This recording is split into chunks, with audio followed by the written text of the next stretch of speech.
There's a question whether in this life or a future life, to be free from suffering, one must rid oneself of desire. Is one required to be a monk to be enlightened?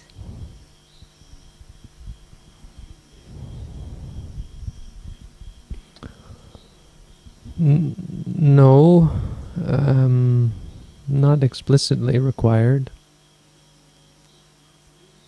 The Buddha even said that even though one is decked out in jewels and wearing a royal attire, if they become free from desire and free from defilement, they should be considered a monk.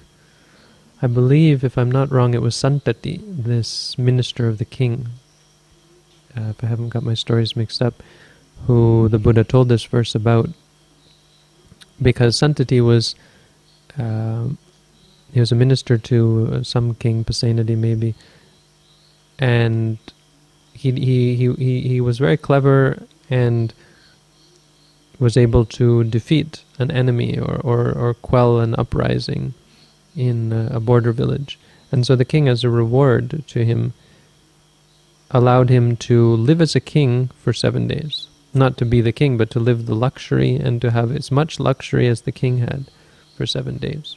And so for 7 days he lived in complete, luxury and sensuality.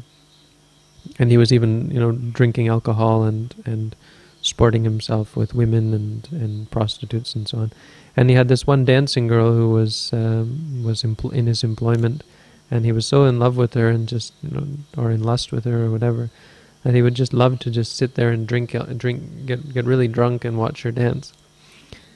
And I guess there was another thing at the time that, similar to now, to as I understand nowadays, is women had to be really, really thin in order to be attractive or something. I don't know if that's still the case, but I did hear, this whole thing about anorexia, how women think they have to be thinner and thinner.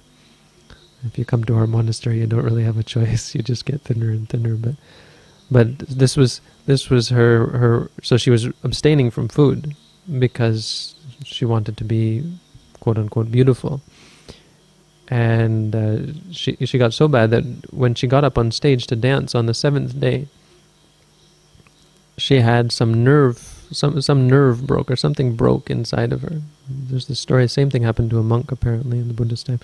But and she died. Just suddenly, boom, died. Right there on the stage. And he's looking at her and he's drunk and he got so upset about this that he went to find the Buddha. All decked out in his jewels and his robes and so on.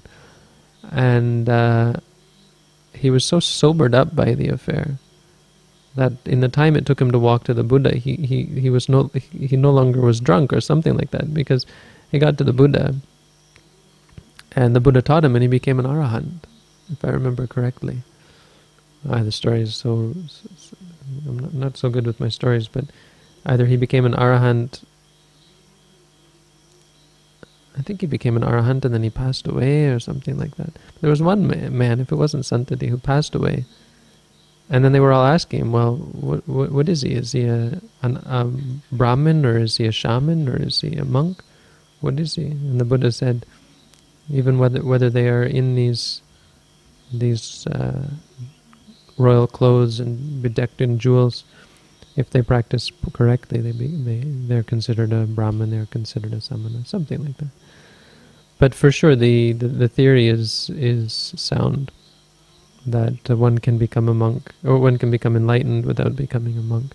Now, the orthodox theory is that, or doctrine, is that if they don't ordain, they will pass away that day or within 7 days. I think within 7 days is the orthodox doctrine.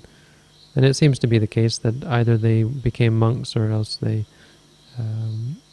passed away. And the question, of course, is whether that means a full ordination or just means leaving the home life. Anything to add? No. Nothing to add to that.